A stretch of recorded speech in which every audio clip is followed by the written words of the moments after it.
people destroy themselves through a suicide gene. Seeds that are designed to only produce crop in one season. Psychopathic. But now the word patent is used as an exclusive right.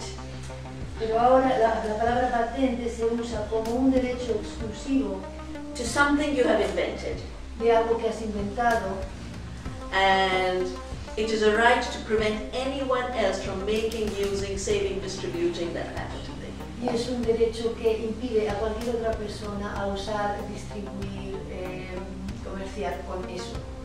So when seed, for example, becomes patented by Monsanto, por ejemplo, cuando una semilla se patenta por Monsanto, when a farmer saves seed on their own land, a duty in an ecological worldview, entonces cuando un granjero guarda la semilla en su propia tierra, lo cual es un deber bajo un punto de vista ecológico, that saving of seed is now an intellectual property crime. It is treated as theft. Seed exchange is treated as theft. If I give you seed so you can grow a nice vegetable in your garden, that is treated as theft of intellect.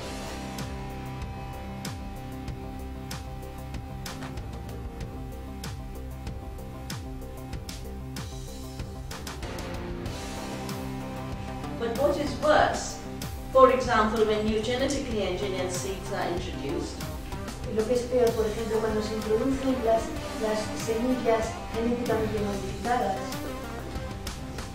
you know, they hybridize, they pollinate, so they contaminate with the genetic traits.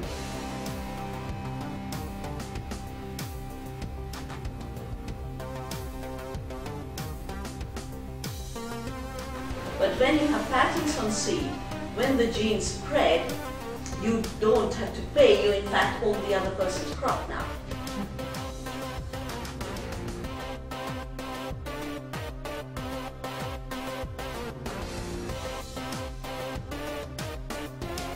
This partnership between the state and corporations is what we describe in IFG as corporate rule. This is corporate rule. When money power rises above the structures of politics, starts to shape politics, and politics now has only one function: appropriating from the people to hand over to big corporate interests. But there's a second consequence of this. First is, of course, the erosion of democracy in a very direct way. But there's a much more serious consequence of it, and that is to do with the fact that this is exactly what fascism is about.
Today, 150,000 farmers in India have committed suicide in areas where seed has been destroyed, where they have to buy the seed from Monsanto and buy it every year at very, very high cost.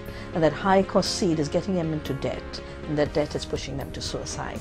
And so while on the one hand, when we talk climate change, we're talking reducing emissions, the entire economic model is based on increasing emissions.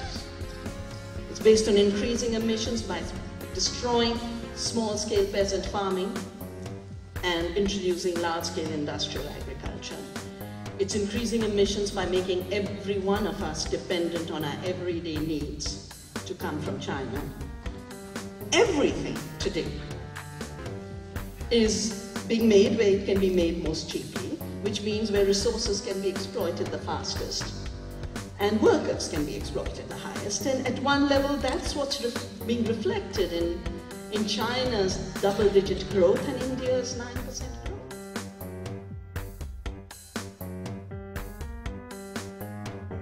It's basically converting our resources into commodities to be sold around the world. But that conversion requires the wastage of human beings on a scale we've never seen. In India right now, the relocation of industry, for example, industry like steel that's shutting down in Europe and America is relocating to India. Automobile companies that are shutting down in the West are moving to India. They're talking about making 50 million cars in India annually. Only 4% of India will ever own them. The rest will either be exported, or that 4% will have 8 cars rather than 2. Already my landlord has 5 in a family of 3. Those cars need minerals, they need steel, they need iron ore mining, they need aluminium, they need bauxite mining, and every inch of the land in India is today serving a global fossil fuel economy that's on fast forward. On the issue of biodiesel, I think the two things that I would say. One is that there are 2 levels at which the oil-intensive economy, energy-intensive economy is non-sustainable. One element is fossil fuel and emissions, but the second element is just the way it operates. You know? So you could still be running highways and aircrafts of this intensity on biodiesel. It will still be messing up the earth hugely. You know? Just the infrastructure. We've done studies on what the highways are costing this country. Again, one of these changes. We were a country of, I call it the road democracy. You know, you have the donkey and the rickshaw and the cyclist and the pedestrian and the kid playing their kanchas and the ones who wanted to do cricket, everything, and the cow, of course. You know, all on the street, and the automobile had to wait. Yeah. Now they want cow-free roads and people-free roads, and the last election was fought and lost on ads that said, "Now I can drive as fast as in America." Yeah. But the worst is, again, coming back to the limited resource issue, the land to grow biodiesel will be taken away from food and other resources. Well, I started to save seeds 20 years ago when I first realized that corporations wanted to own and control seed. They wanted to create property in seed. They wanted to turn it into their intellectual property. And they wanted to genetically engineer seed to maximize their profits and returns by marrying seeds to chemicals like herbicide-resistant crops, Bt toxin crops. For me, the imperative to save seeds came really from an ethical urge to defend life's evolution, life's diversity, and the freedom of life to reproduce, to multiply, to be able to just be distributed. Because I could see that this would create a new kind of scarcity, which it had.